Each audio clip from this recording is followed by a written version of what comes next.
मिनश्शैतानिर्रजीम बिस्मिल्लाहिर्रहमानिर्रहीम। म्यूज़िक हलाल है या हराम है?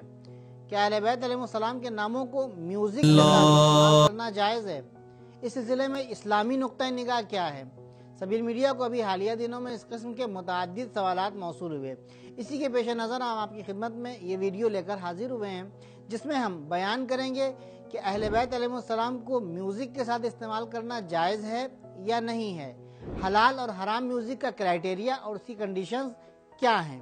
देखिए, हमारे सामने दो चीज़ें हैं, एक गिना, दूसरी म्यूज़िक। गिना उस आवाज़ को कहते हैं जो बनाकर गाई जाती है और गुनाह, लहव लाब और अय्याशी की महफिलों से ताल्लुक़ रखती है। गिना हराम है क्योंकि इसका ताल्लुक़ अय्याशी, लहव लाब और गुनाहों की महफिलों से होता है। म्यूज़िक उस आवाज़, धुन और मेलोडी को कहते हैं कि जो म्यूज़िकल इंस्ट्रूमेंट्स के ज़रिए से वजूद में आती हैं। अब म्यूज़िक हलाल है या हराम है, इसके लिए इस्लाम ने कुछ क्राइटेरियाज और कंडीशंस मुअय्यन की हैं। शरीयत के मुताबिक म्यूज़िक के हराम होने का क्राइटेरिया उसका लहवी और मुज़िल होना है।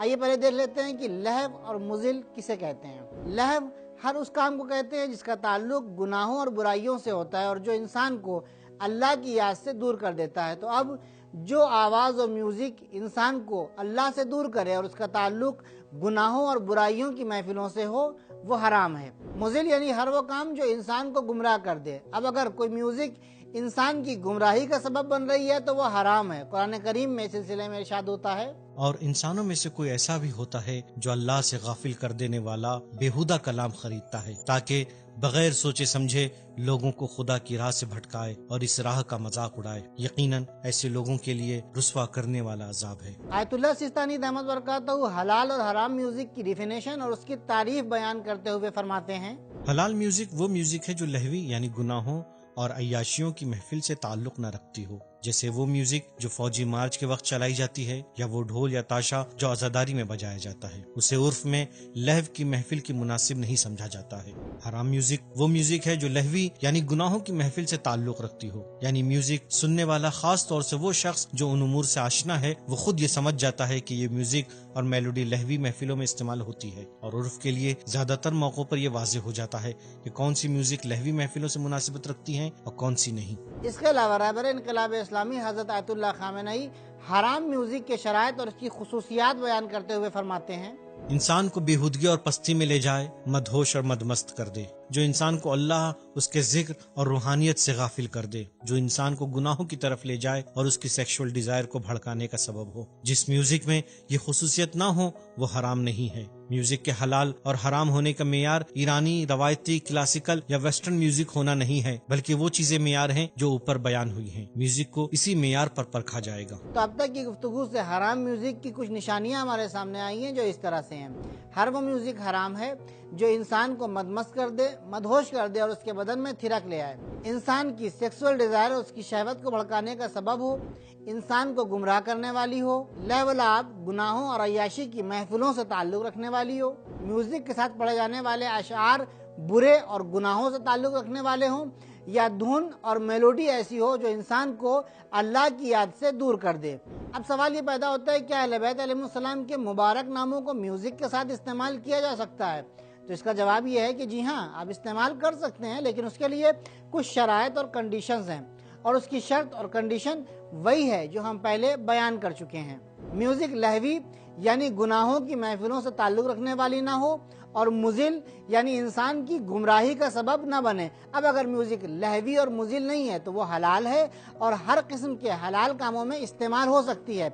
इस सिलसिले में आयतुल्लाह सिस्तानी दामद बरकातहू यूं फरमाते हैं, उस आवाज, म्यूजिक और मेलोडी को सुनना जायज है जिसमें 4 शर्तें पाई जाए, जिसमें गिना न हो, जिसकी म्यूजिक लहवी महफिलों की मुनासिब न हो, जो चीज पढ़ी जा रही है उसका मजमून और मतलब शरीयत के खिलाफ न हो, जैसे बेदीनी और फहश बेहूदगी की तरफ दावत न दे रही हो। मर्दों के लिए औरतों की नाजुक और धुन में पढ़ी हुई आवाज न हो। गिना और गाना हराम है क्योंकि ये लहवी कलाम है और लहव लैब से ताल्लुक रखने वाले अफराद की आवाज और मेलोडी से मुताबिकत रखता है। अब अगर कुरान, दुआ, अंबिया, औलिया और अहले बैत अलैहिस्सलाम की मद में कसीदे वगैरह इसी कैफियत और मेलोडी के साथ पढ़े जाते हैं तो जायज नहीं है।